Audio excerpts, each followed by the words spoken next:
Hi, welcome to episode 287 of your favorite daily podcast, A Couple of Things, a podcast about things.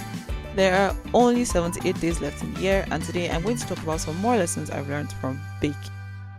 So when I did yesterday's episode, I wasn't really I didn't have a list of things. It was just things that just came to my mind in that moment because I was literally baking something at that point and I was quite frustrated and I was tired and I just wanted to publish the podcast and go to continue baking because I had to go to school today. But when I woke up today, I thought of some more things I learned from baking, and so I decided that there will be a part two of the things I learned from baking. And today I have 4 things. I made a whole list. Like, I haven't made a list or notes of things I'm going to talk about on this podcast in a while. So I made a list. The number one thing is that with practice you actually get better. So I have tried to make frosting like 3 or 4 times beyond I make carrot cake and I make cream cheese frosting for it. That always works out. But when I bake a cake, like a whole cake, and I make frosting for it, or I attempt to make frosting for it, it never used to work out. It was always too hard or too soft, or it was red. The only time that I made frosting for cake that was really nice, it wasn't even really frosting. I literally just melted chocolate and laid it out on top of the surface of the cake and let it dry. And that was it.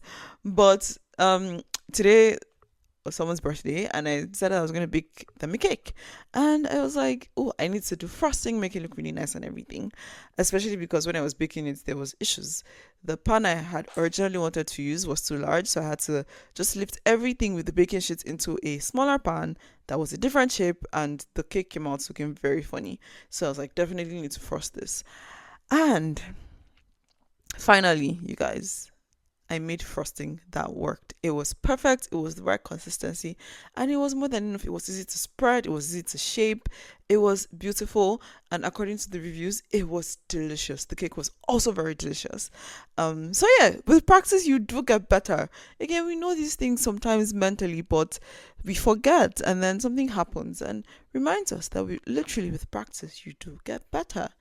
The second thing that I wanted to touch on is that you don't need expensive tools to start. You don't even need lots of tools. You just need the basics most of the time. And yeah, when I started baking, the only thing I had was a bowl for mixing and a spatula. Omorogu. That was it. Literally. Everything I needed to mix, I mixed vigorously with my hands. And or I whisk with the whisk with my hand or with a fork or whatever. So I didn't buy a lot of things until like much later when I realized that okay, I was actually going to keep baking. I enjoyed it. And again, I sound like I'm doing baking professionally as a business. I'm not. This is just a fun hobby that I do when I feel like. But yeah, you don't need to, if you want to start doing something, if you have a hobby for a lot of things, you don't need to really get expensive tools. I mean, if you want to learn how to play a guitar, it will help if you had an actual guitar to use, which can become expensive, but you may not need to buy. You may be able to go to a music school, a public library, something, whatever, I don't know. But yeah, you don't have to buy something, because oftentimes you want to start doing things and we're like, oh, I need to buy this and I need to buy that and I need to do this or do that before I can start. But no, really, sometimes you can just start. There's usually things around you that you can just start with, and that is exciting. At the same time, number 3, tools make the experience easier, especially expensive tools. Because I can definitely confirm that when I got my electric mixer, it made a lot of things easier and faster for me.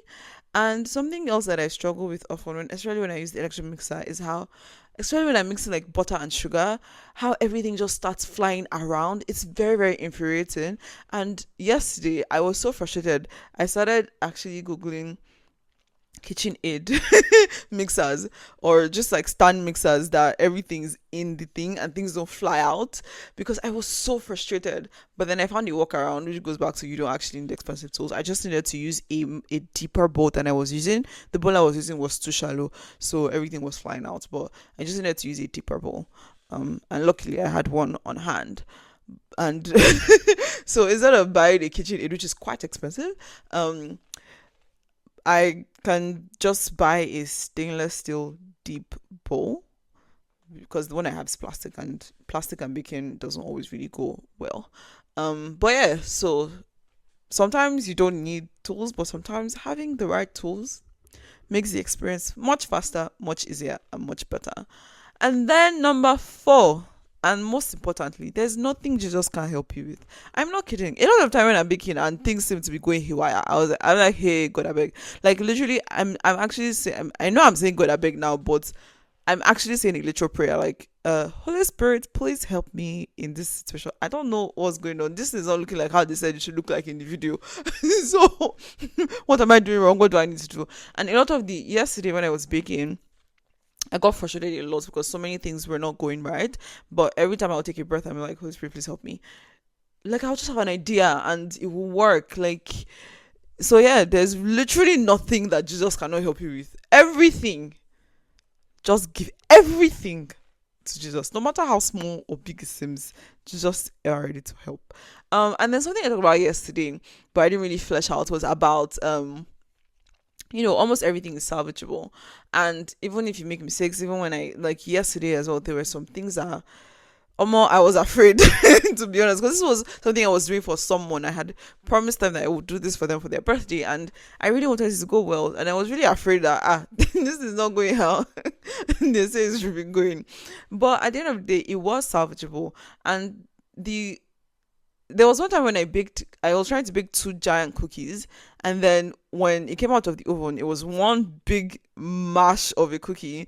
And yeah, it wasn't the best, but it also wasn't the worst thing. Like, it was salvageable, especially because when it was still warm, I could like cut out the shape and shape into 2 cookies. So like, usually things for the most part are almost always salvageable. It's very rare that you do something that you have to toss the whole thing out, is inedible, it's terrible, or whatever. So yeah, those are some of the lessons that I've learned from baking. And I will keep trying to remember, especially when I get really frustrated with other things or with baking. And yes, now on to the number facts. I didn't do that yesterday because again, I was in a rush. So, like I said, there are only 78 days left in the year, and 78 is a triangular number. Fun fact. It is also the atomic number of platinum, and it is the number of chromosomes in canine DNA.